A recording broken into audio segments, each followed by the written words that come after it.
Le journal de 20h, David Pujadas.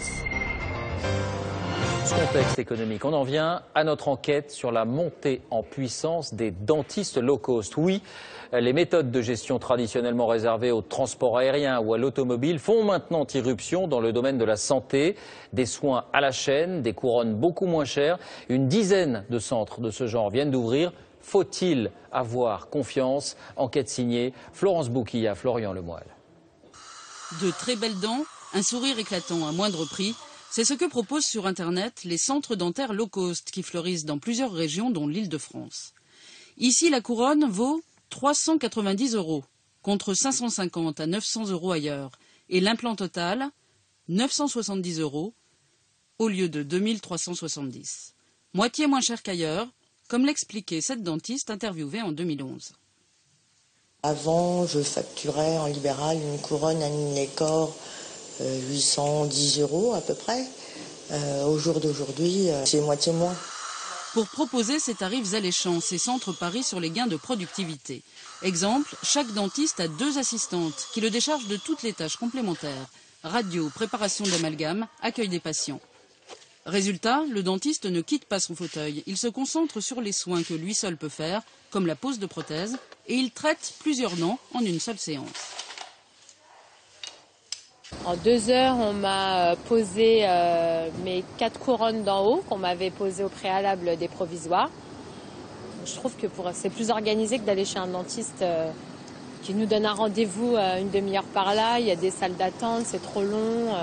Moi, je ne suis pas tellement disponible avec 3 enfants, donc j'ai trouvé ça bien.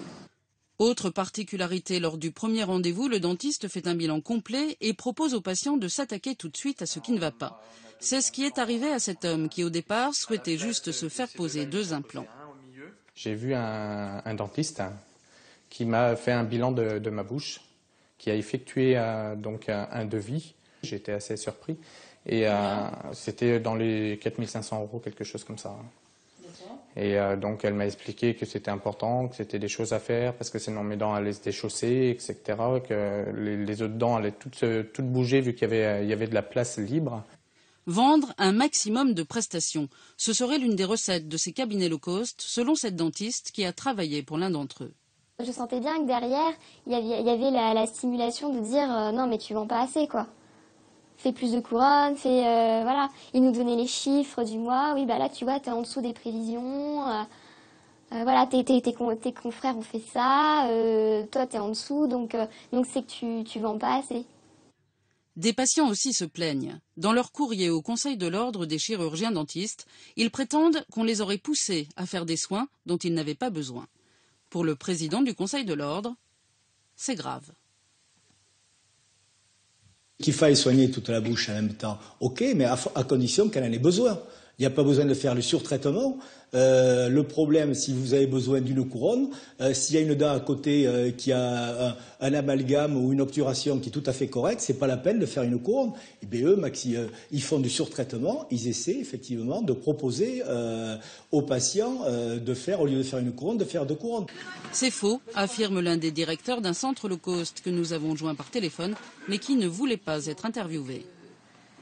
Pour bien soigner les gens, on leur fait un bilan complet quand ils arrivent. Et donc après, on leur signale, on leur dit évidemment, monsieur, vous avez ça. Ah, ils savent pas. Alors ils disent oui, mais moi j'avais mal à la dent. Évidemment, on soigne la dent pour lesquelles ils ont mal, ils sont venus, mais on soigne tous les autres. On ne laisse pas repartir quelqu'un avec des caries dans la bouche. Selon ces centres, s'ils font l'objet de critiques aussi virulentes, c'est parce qu'ils cassent les prix et menacent les revenus des dentistes libéraux qui gagnent en moyenne 7 500 € net par mois.